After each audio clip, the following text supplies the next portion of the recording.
Good morning, fam. It's your boy Miller, father, advocate for kids, and champion for my students. As we move into the spring semester, the weather gets warm, the sun starts to come out. A lot of our students, especially our middle school and high schoolers, look, they feeling good about themselves. They looking cute. They wearing less clothes. The guys and the girls all begin to feel themselves. Sometimes that can lead to conflict. So it's extremely important in this season for you as the parent to not be weaponizable. Let's talk about it.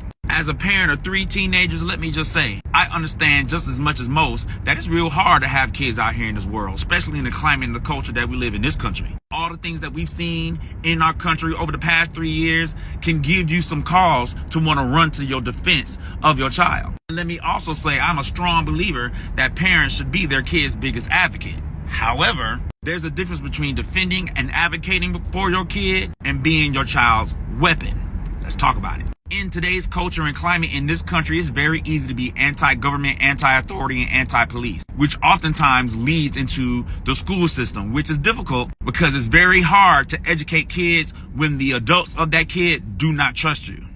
And let me just say this, parents, you need your school, you need your teachers, and you need your administrators, and you need your educators. Because unless you are an educator yourself, unless you are a child professional yourself, chances are you may not know what you're doing with this kid all the time. Hell, I work in a high school with 3 kids. I don't always know what to do with my kids all the time. I need my teachers and counselors to help me.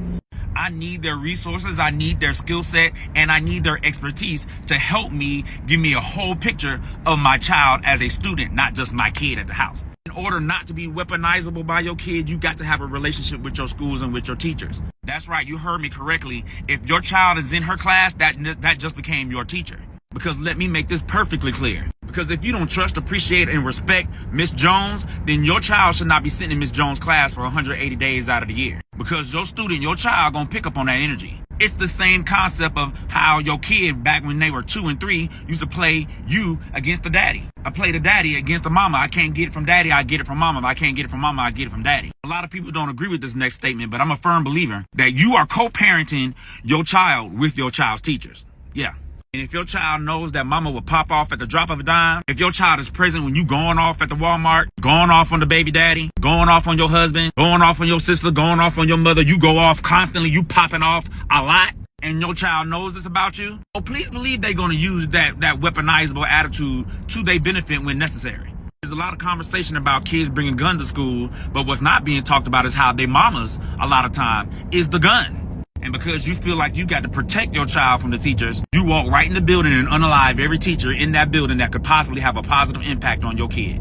So parents, do yourself a favor this semester. Be your kid's advocate, but don't be your kid's weapon. And remember to build your village.